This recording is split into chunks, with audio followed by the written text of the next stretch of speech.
Mi nombre es Julián Castañeda, tengo 42 años y después de casi 15 años trabajando como médico forense en Tampico, pensaba que ya nada podría sorprenderme. Creía que había visto todo lo que un ser humano podía ver en ese trabajo. Pero hubo un caso, una noche de octubre, que cambió para siempre la manera en que miro mi profesión, mi vida y sobre todo, la forma en que entiendo los límites entre lo explicable y lo imposible. Lo que vi en aquella mesa de autopsia me persigue hasta hoy y necesito contarlo. Pero antes de continuar, si esta historia te está gustando, no olvides suscribirte al canal y activar la campanita para no perderte ningún video. Y por favor, déjame en los comentarios desde qué ciudad me estás viendo. Me encanta saber de dónde son todos ustedes. También cuéntame si alguna vez has vivido algo que no puedas explicar con la lógica. Ahora sí, sigamos con la historia porque lo que estoy a punto de revelarte es algo que llevo guardado durante años.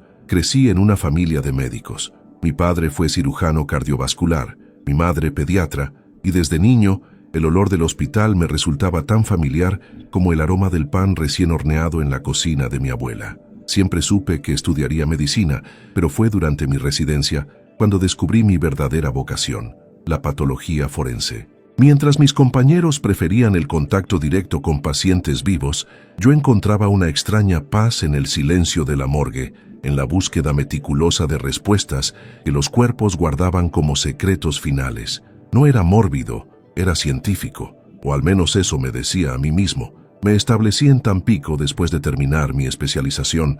La ciudad portuaria, con su clima húmedo y sus días eternos de calor pegajoso, se convirtió en mi hogar. El Instituto Médico Forense, donde trabajaba, estaba ubicado en una zona céntrica, un edificio moderno de concreto gris que contrastaba con las construcciones coloniales de los alrededores. Tenía 3 salas de autopsia, un laboratorio de toxicología y un equipo pequeño pero eficiente. Durante mis primeros años ahí, procesamos todo tipo de casos, situaciones desafortunadas en accidentes vehiculares, casos relacionados con conflictos graves, ocasionalmente alguna situación delicada que requería investigación profunda. Con el tiempo, desarrollé una coraza emocional. Veía los cuerpos como rompecabezas biológicos, no como personas que alguna vez tuvieron sueños, miedos, familias esperándolos en casa. Vivía solo en un departamento pequeño cerca del malecón. Mis relaciones personales eran escasas. Había tenido un compromiso serio años atrás con Gabriela, una enfermera que conocí durante la residencia, pero ella no pudo soportar mis horarios impredecibles, mi tendencia a hablar poco sobre mi día a día, el peso invisible que cargaba en los hombros cada noche. «Es como si vivieras en 2 mundos, Julián», me dijo el día que empacó sus cosas. «Y yo no puedo competir con los fantasmas que traes contigo». Tenía razón. Después de ella, dejé de intentar formar conexiones profundas. Mi vida se redujo a la rutina: trabajo, gimnasio para mantener la cordura, lecturas científicas y ocasionalmente alguna cerveza fría viendo el atardecer desde mi balcón. La noche del 23 de octubre comenzó como cualquier otra. El aire estaba cargado de humedad, esa sensación pegajosa característica del Golfo de México que hace que la ropa se adhiera a la piel. Había terminado 2 procedimientos durante el día, ambos casos relativamente simples, y estaba a punto de irme a casa cuando recibí la llamada. Era Fernanda, la coordinadora del turno nocturno, con esa voz ligeramente tensa que usaba cuando algo importante estaba por llegar. «Julián, necesitamos que te quedes. Acaban de traer un caso que requiere atención inmediata. Es prioritario para la fiscalía». Suspiré mirando por la ventana hacia las luces de la ciudad que empezaban a encenderse como luciérnagas artificiales. «Dame 10 minutos», respondí. El cuerpo llegó envuelto en la bolsa negra estándar, transportado por 2 técnicos que nunca había visto antes. Eso ya era extraño. Normalmente conocía a todo el personal de traslado. Estos hombres eran jóvenes, serios, con esa rigidez militar en los movimientos que sugería entrenamiento especial. No hicieron contacto visual conmigo. Simplemente colocaron la camilla en la sala número 2, la más grande, y se marcharon sin una palabra. Fernanda entró detrás de ellos, llevando el expediente en una carpeta manila. «Es un caso especial», dijo, y había algo en su tono que me hizo mirarla con atención. «¿Qué tan especial?», pregunté. Ella me entregó la carpeta sin abrir. «Lee tú mismo. Y Julián, ten cuidado con este». Antes de que pudiera preguntar qué significaba eso, ya había salido de la sala. Abrí el expediente mientras me ponía los guantes de látex. La información básica estaba ahí. Hombre de 38 años, identificado como Marcos Villanueva, encontrado en su domicilio sin signos evidentes de agresión externa.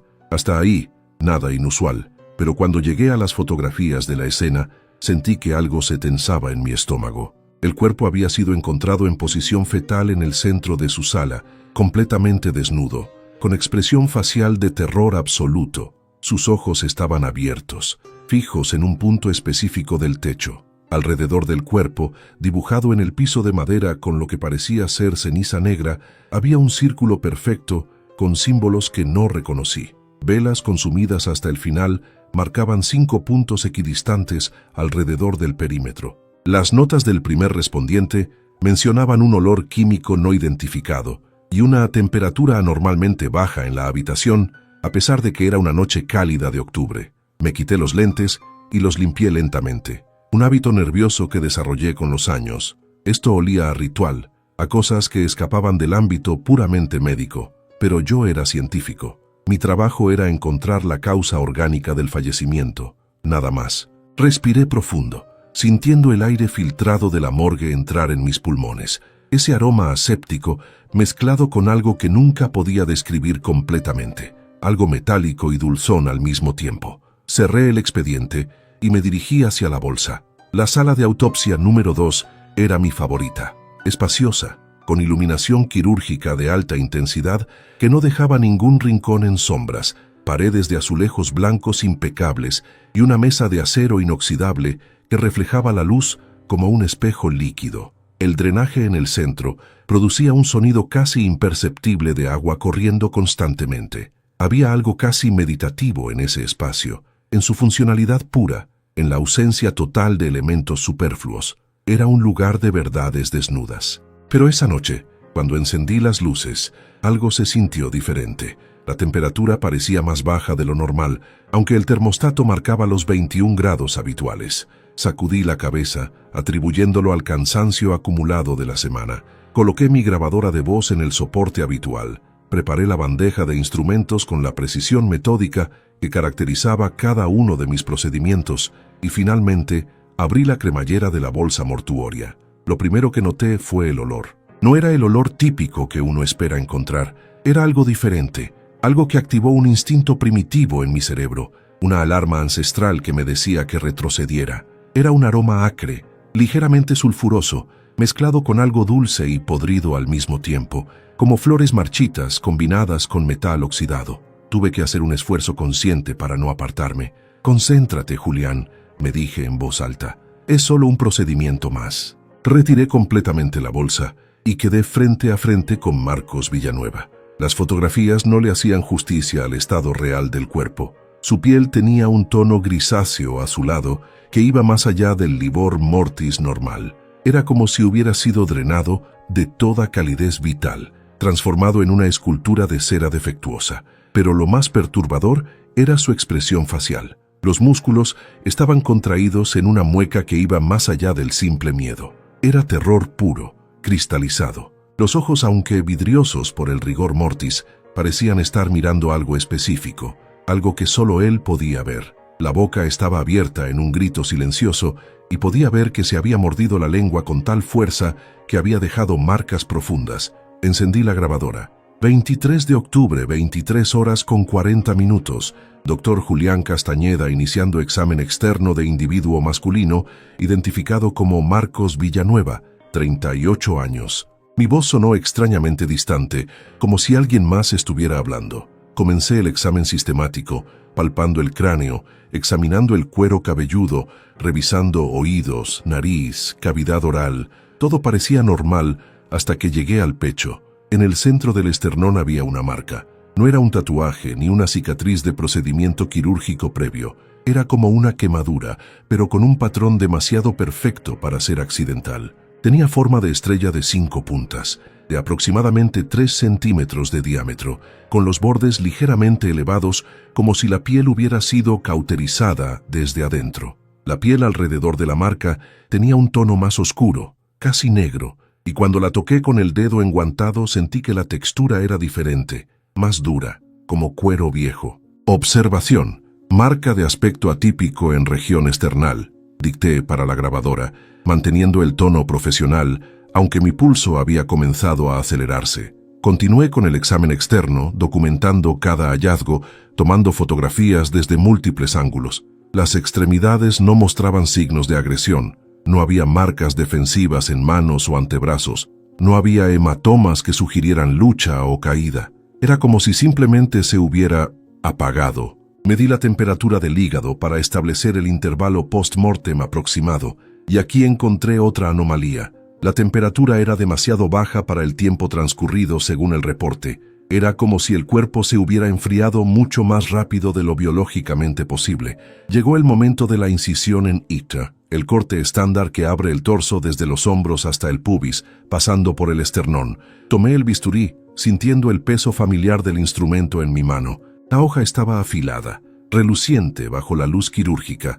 Me posicioné, marqué mentalmente las líneas de incisión y presioné, y entonces sucedió algo que nunca antes había experimentado en todos mis años de práctica. En el momento en que la hoja penetró la piel sobre la clavícula derecha, el cuerpo se estremeció. No fue un simple movimiento de gases internos o contracción muscular post-mortem.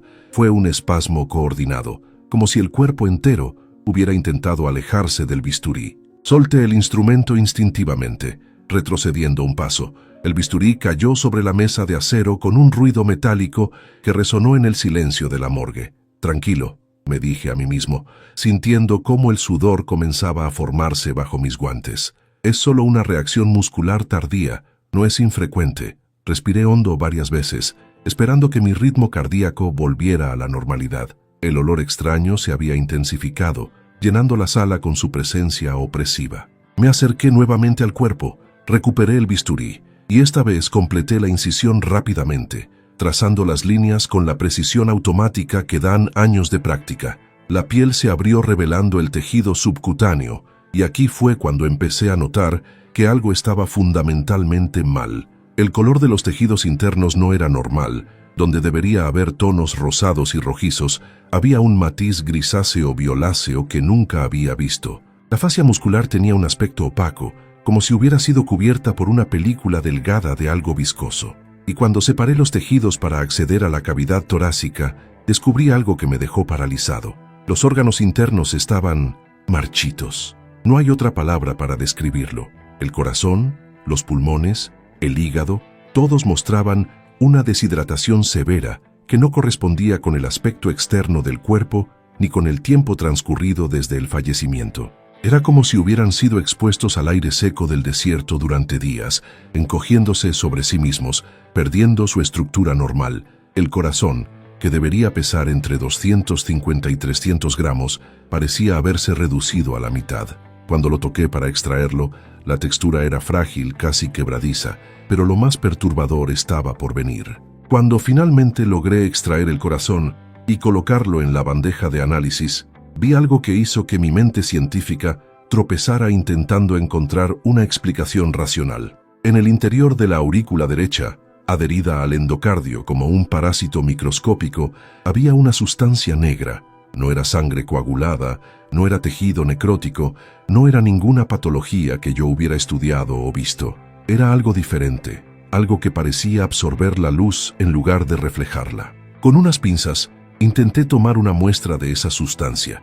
En el momento en que las puntas metálicas la tocaron, sentí un hormigueo extraño subir por mis manos, como una descarga eléctrica muy leve pero constante. Las luces de la sala parpadearon una vez, 2 veces. La grabadora emitió un chirrido agudo y se apagó sola.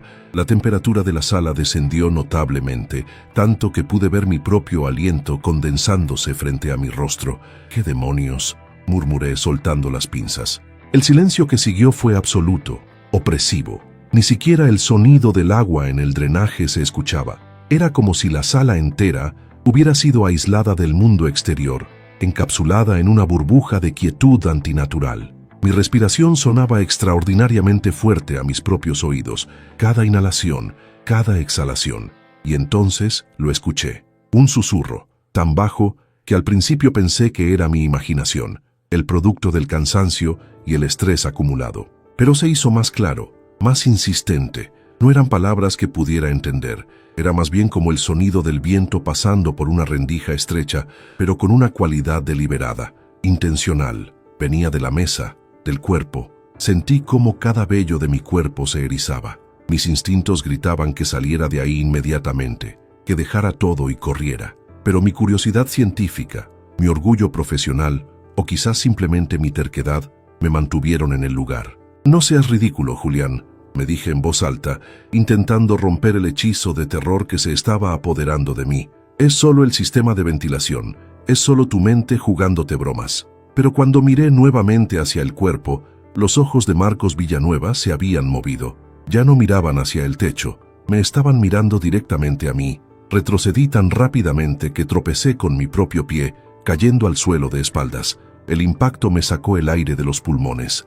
Desde esa posición, en el suelo frío de la morgue, pude ver cómo el cuerpo en la mesa comenzaba a cambiar. La sustancia negra que había visto en el corazón empezó a extenderse, fluyendo por el sistema circulatorio como tinta en agua, oscureciendo las venas que eran visibles a través de la piel pálida. Los dedos de las manos comenzaron a contraerse lentamente, curvándose como garras. La boca se abrió más, y de ella emergió ese susurro nuevamente, más fuerte ahora, casi como un gemido. Logré ponerme de pie, temblando de una manera que nunca había experimentado. No era frío, era terror puro. Cada instinto de supervivencia que la evolución había grabado en mi ADN me gritaba que huyera, pero estaba paralizado, observando con una mezcla de horror y fascinación mientras algo imposible sucedía frente a mí. La sustancia negra comenzó a filtrarse por los bordes de la incisión en íneco, goteando sobre la mesa de acero como aceite espeso. «Esto no está pasando»,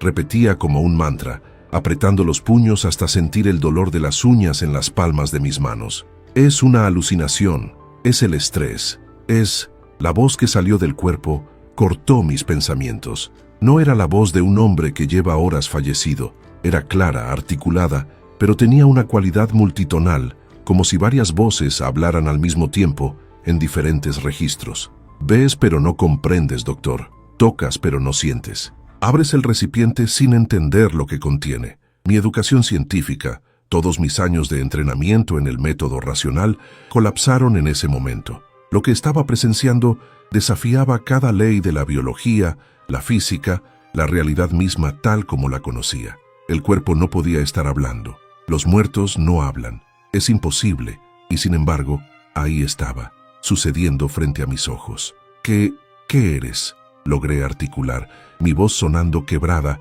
irreconocible para mí mismo. El cuerpo no respondió directamente. En cambio, la sustancia negra comenzó a formar patrones en el aire, levitando sobre la mesa como humo denso que se negaba a dispersarse. Los patrones eran similares a los símbolos que había visto en las fotografías de la escena, pero mucho más complejos, hipnóticos en su movimiento perpetuo. Sentí que si los miraba directamente por mucho tiempo, algo fundamental en mi mente se rompería. Cerré los ojos con fuerza, obligándome a pensar racionalmente. Tenía que haber una explicación. Gases del cuerpo creando ilusiones ópticas, alguna sustancia química en el aire afectando mi percepción. Quizás había sido expuesto a algún agente alucinógeno durante el examen. Sí, eso tenía que ser. Había sido envenenado sin saberlo, y todo esto era producto de esa intoxicación. Abrí los ojos nuevamente, esperando que la alucinación se hubiera disipado, pero no solo permanecía,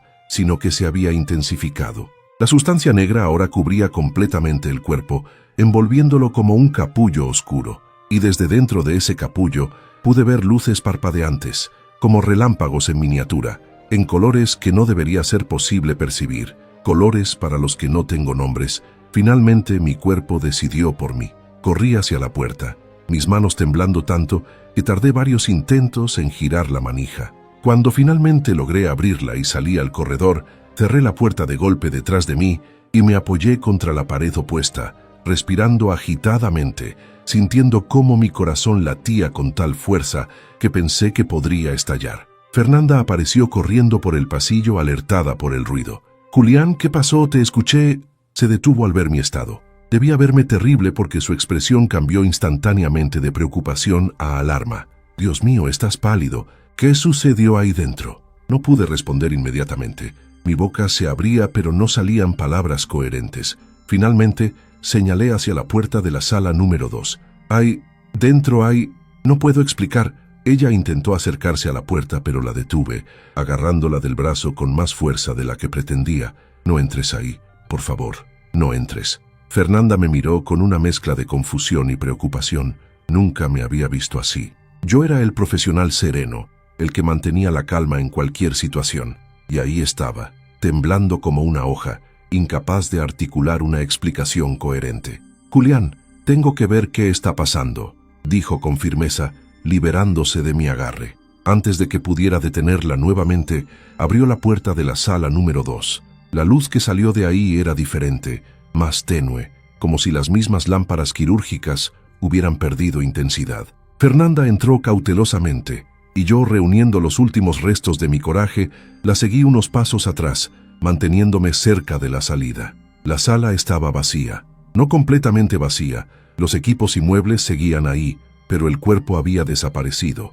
La mesa de acero estaba limpia, reluciente, sin ningún rastro de la autopsia que había comenzado. Los instrumentos que había preparado estaban ordenados en la bandeja, sin usar. No había marcas en el piso, no había olor extraño. La temperatura era normal. Era como si nada hubiera sucedido. «Julián», comenzó Fernanda, mirándome con una expresión que mezclaba preocupación y algo más, quizás miedo de que hubiera perdido la cordura. «¿De qué estabas hablando? No hay nada aquí». Busqué desesperadamente alguna evidencia de lo que había presenciado. La grabadora estaba en su soporte, pero cuando la tomé y presioné reproducir, no había nada grabado. El archivo estaba en blanco. Las cámaras de seguridad de la sala, que deberían haber registrado todo, mostraban solo estática de las últimas 2 horas. Incluso el expediente había desaparecido. Busqué en cada rincón, abrí cada gaveta, revisé cada superficie. Nada. Pero el cuerpo, Marcos Villanueva, tú misma me llamaste, me dijiste que era urgente. Mi voz sonaba cada vez más frenética. Fernanda negó con la cabeza lentamente. «Julián, no ha llegado ningún cuerpo esta noche. Yo no te llamé. Terminaste tus procedimientos a las 6 de la tarde y te fuiste a casa. Acabo de llegar para el turno nocturno y te encontré aquí, saliendo de esta sala». El mundo se tambalea cuando las certezas fundamentales son arrancadas. Me apoyé contra la pared, sintiendo cómo las piernas apenas me sostenían. ¿Había alucinado todo? ¿Había tenido un episodio psicótico? ¿Era esto el inicio de alguna enfermedad mental? Pero se sentía tan real, cada detalle, cada sensación. Los siguientes días fueron una nebulosa. Me tomé una semana de permiso, algo que nunca había hecho en 15 años de trabajo.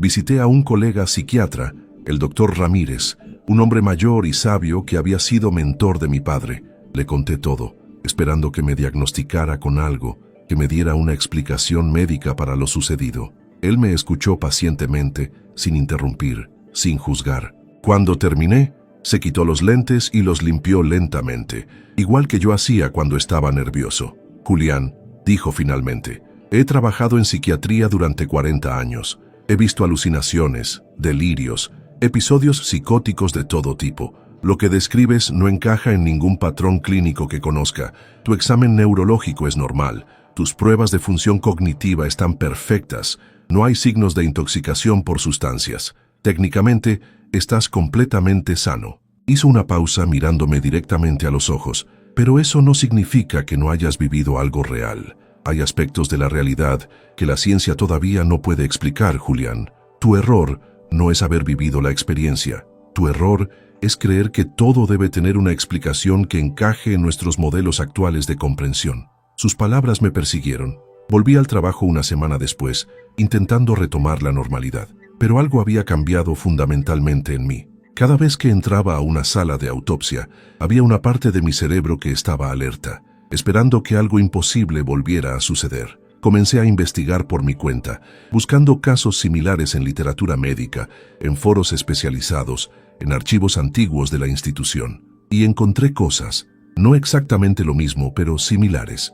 Un médico forense en Veracruz que en 1987 reportó anomalías inexplicables durante un procedimiento. Después se retiró abruptamente de la profesión. Una enfermera en Morelia que en los años 90 describió haber visto sombras moviéndose dentro de un cuerpo durante una preparación para funeral. Casos aislados, dispersos en el tiempo, siempre descartados como estrés laboral, alucinaciones, interpretaciones erróneas. Pero para mí eran confirmación de que no estaba loco, de que había algo más sucediendo en los márgenes de nuestra comprensión médica. Comencé a hablar con colegas de confianza, siempre de manera casual, preguntando si alguna vez habían experimentado algo inusual. La mayoría reía, atribuyéndolo a las largas horas de trabajo. Pero algunos, muy pocos, me miraban con una expresión que reconocía. Una mirada que decía, yo también he visto cosas que no puedo explicar, pero nunca lo admitiría públicamente. Encontré a una antropóloga forense llamada Patricia Solís, que trabajaba en casos antiguos, exhumaciones, restos no identificados. Nos conocimos en un congreso en la Ciudad de México y después de algunas conversaciones sentí que podía confiar en ella. Le conté mi experiencia una noche, después del último panel del día, mientras tomábamos café en el lobby del hotel. Esperaba escepticismo, pero en su lugar vi reconocimiento en sus ojos. He trabajado en comunidades indígenas remotas, me dijo, removiendo su café distraídamente, en lugares donde la medicina occidental es solo una de muchas formas de entender la existencia y el fallecimiento. Los curanderos con los que he hablado describen el cuerpo humano no solo como materia orgánica, sino como un recipiente que puede contener o canalizar energías que no comprendemos. Lo que viviste, Julián, quizás no sea tan inusual como crees. Solo es inusual dentro del marco estrecho de referencia que nuestra cultura médica permite. Sus palabras me abrieron una puerta hacia una forma diferente de pensar. No abandoné mi entrenamiento científico. No me convertí en alguien que acepta explicaciones sobrenaturales sin cuestionamiento. Pero aprendí a mantener mi mente ligeramente más abierta, a aceptar que quizás, solo quizás, hay aspectos de la realidad humana que nuestros instrumentos y teorías actuales no pueden medir ni explicar. Han pasado 3 años desde aquella noche de octubre. Sigo trabajando en el Instituto Forense de Tampico, sigo realizando autopsias, sigo buscando causas científicas de fallecimiento. Pero ahora, cada vez que me paro frente a una mesa de acero inoxidable, con mi bisturí en mano, hay una pequeña parte de mí que recuerda, que se pregunta qué más podría estar observándome desde el otro lado de la cortina que separa lo vivo de lo que ya no lo está. Nunca volví a ver a Marcos Villanueva, por supuesto. Nunca encontré rastro de que ese caso hubiera existido fuera de mi experiencia. No hay certificados oficiales, no hay expediente, no hay cuerpo en ninguna morgue o cementerio con ese nombre y esas características. Es como si hubiera sido un visitante temporal en mi realidad, o como si yo hubiera sido un visitante temporal en otra realidad paralela durante esas horas. Lo que más me aterra no es tanto lo que vi, sino lo que eso implica sobre la naturaleza de nuestro trabajo, sobre lo que hacemos cada día sin pensarlo realmente. Abrimos cuerpos buscando respuestas materiales, tratándolos como máquinas biológicas complejas que podemos desarmar y comprender. Pero ¿y si son más que eso? ¿Y si cada cuerpo que procesamos fue más que simple materia orgánica? ¿Y si, en nuestro enfoque puramente científico, estamos ignorando dimensiones enteras de la existencia humana? No tengo respuestas, solo tengo preguntas que crecen con cada procedimiento que realizo. Y tengo esa experiencia, grabada en mi memoria con una claridad que no disminuye con el tiempo, recordándome que la línea entre lo posible y lo imposible es mucho más delgada de lo que nuestros libros de texto sugieren. Ahora, cuando jóvenes médicos vienen a hacer rotaciones en mi departamento, siempre les digo lo mismo. Aprendan la ciencia, dominen la técnica, pero nunca olviden que están trabajando con algo que alguna vez fue una persona completa, con misterios que van más allá de lo que pueden ver bajo el microscopio. Algunos me miran extraño, otros asienten educadamente sin entender realmente. Pero ocasionalmente, muy ocasionalmente, veo en los ojos de alguno esa chispa de comprensión, esa apertura a la posibilidad de que nuestro conocimiento actual es solo una isla pequeña en un océano vastísimo de desconocimiento. Esta noche, mientras escribo esto en mi departamento, mirando las luces de Tampico titilar como estrellas terrestres, siento el peso familiar de esa experiencia. El reloj marca las 2 de la madrugada, la misma hora aproximada en que todo sucedió hace 3 años. A veces, en noches como esta, Cuando el viento del Golfo sopla con cierta intensidad, puedo jurar que escucho ese susurro nuevamente, esas voces multitiples que no pronuncian palabras en ningún idioma humano, y una parte de mí, la parte que nunca podrá olvidar completamente, se pregunta si algún día volverá a suceder, si algún día llegaré al trabajo, abriré una bolsa mortuoria y encontraré algo que no debería existir según todas nuestras teorías y modelos. No sé si ese día lo esperaría con terror o con una extraña anticipación. Quizás ambos. Lo que sí sé es que esa noche cambió para siempre mi relación con mi profesión, con la vida, con lo que consideramos real. Ya no soy el mismo médico forense que era antes, el que veía los cuerpos como simples rompecabezas biológicos. Ahora veo misterios, veo posibilidades, veo fronteras de comprensión que apenas estamos comenzando a reconocer que existen. Y por las noches, cuando el cansancio comienza a vencerme y mis ojos se cierran, a veces veo esos ojos de Marcos Villanueva mirándome nuevamente, no con malicia, no con amenaza, con algo más parecido a lástima, como si él supiera algo que yo aún no comprendo, algo sobre la naturaleza de la existencia, del tránsito entre estados, de lo que realmente sucede en esos momentos finales que yo intento descifrar con mis bisturís y mis protocolos científicos. Antes de terminar, si esta historia te impactó tanto como a mí vivirla, te invito a que te suscribas al canal para no perderte más relatos como este. Dale like si crees que hay cosas en este mundo que la ciencia todavía no puede explicar y comparte tu opinión en los comentarios. ¿Crees que lo que viví fue real o producto de mi imaginación?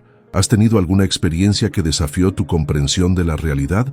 Me encantaría leer tus historias. Y recuerda, a veces las respuestas más importantes no están en los libros de texto, sino en las experiencias que nos atrevemos a vivir, a reconocer y a compartir. Nos vemos en el próximo video, y hasta entonces, mantén tu mente abierta a las posibilidades.